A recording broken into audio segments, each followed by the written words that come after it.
Allah said, don't greet the Jews and the Christians before they greet you, and when you meet any of them on the roads, force them to go on the narrow side of it.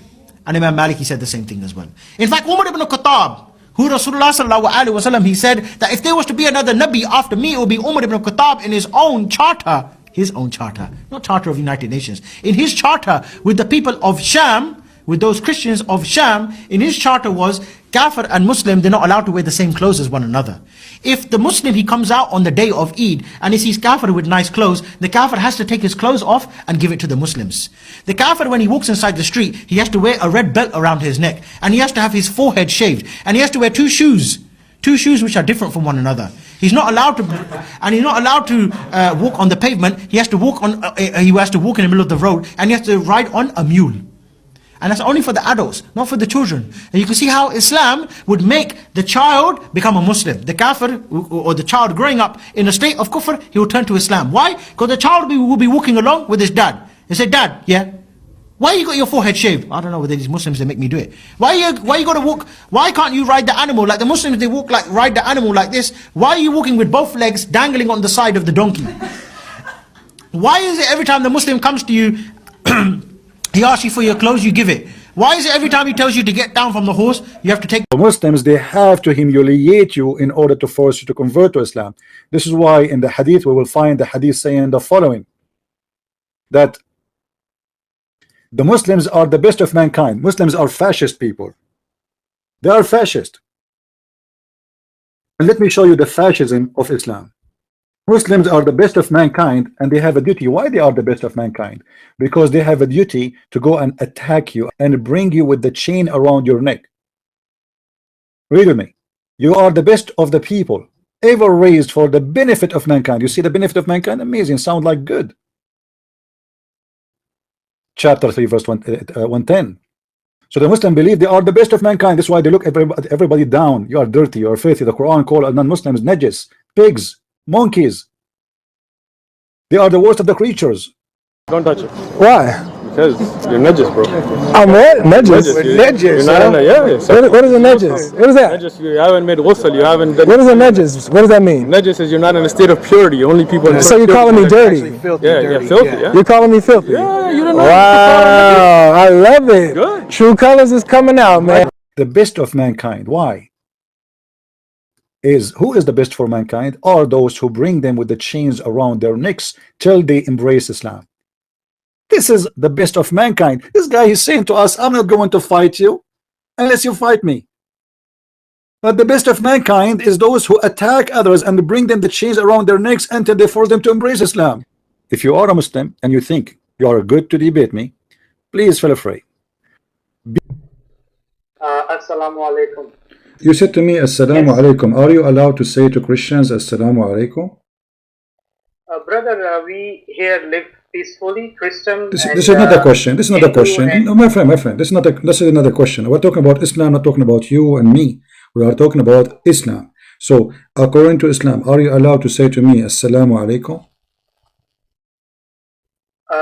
Yes, we should say peace to everybody, and to Christians, Hindu, everybody. No, that's not true.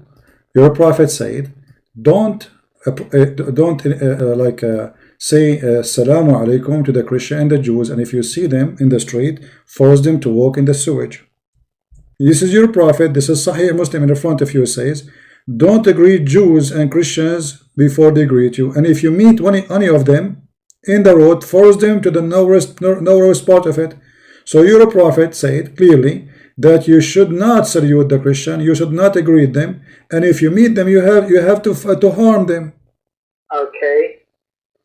But you're saying the one who don't accept a Christian to be friends, and he claim he's a Muslim. Are you saying he's a bad Muslim? he should be, because we have to give peace, and we have to give love. All right, but this is not the teaching of the Quran. The Quran in chapter 5 verse number 51 says, take not Christians and Jews as friends. So are you saying now, you just said that the Quran, Allah and Muhammad are evil, both of them, and they are teaching evil and they are bad? I ask you, if somebody don't accept or take a Christian and Jews as a friends, is he a bad person? You said yes. I've already heard you. And now The Quran saying that. The Quran says, take not Christians and Jews as a friends, for they are the enemy of Allah. You have to fight them, you have to kill them. So you now, by your help, we discover, me and you together, that Allah is a very bad and Muhammad is a very disgusting person if he's a Muslim, because they are not, obviously they are not true Muslims. The true Muslims is like you, the one who take Christians and Jews as a friends. But the Quran don't agree with you. So the Quran is an evil book, cannot be your book. You are a good person. The Quran is a bad book, as you say. And your prophet, he confirmed that. Don't salute the Christian and the Jews. If you meet them, force them to walk in the sewage. And here we go, the Quran says, don't take a Christian and Jews as a friends or protectors. And the one who take them as a friend or protector is one of them. He became a Christian. If you take me as a friend according to the Quran, you are a bad person. You are not Muslim anymore. We need to be with love. We need to provide love. And my friend, where you are getting me those stories? Where it says in the Quran you should love the Christians? Where in the Quran says you should not kill them? The Quran says you should kill them. You should kill them. Don't take them as a friends. What are you talking about? What kind of religion you are following? What is it in chapter 9 verse 29? It says kill them. Kill them if they don't pay you. I grew up in a big city, and I studied in Cathedral School. The school that I go to, it's like Christian school.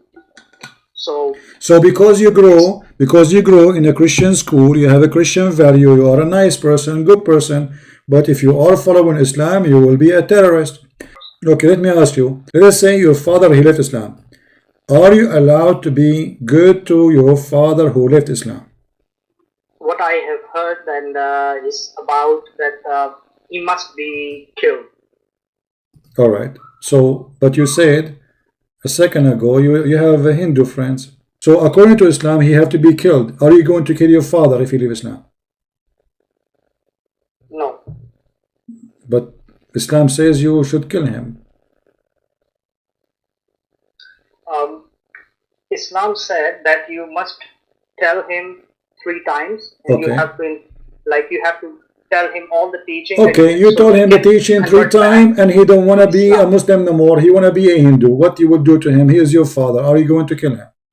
If the guy, he don't want to be back to Islam, what is the solution? You said he will be killed. I cannot do that. So you are not going to be obedient to Allah. You will refuse the order of Allah.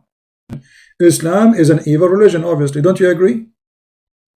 No, brother, I don't agree. Okay, if you don't agree, then why you want to kill me just because I believe in Jesus as God? No, if we want to kill people like in a Christian, and then why we just kill all Christians in Pakistan? Like, we are not doing that. Will you kill all the Christians in? If you can, you will. Who cares? You know, we know it. You know, a woman, you claim that she insulted the Quran. You want to burn her alive? Are you kidding me?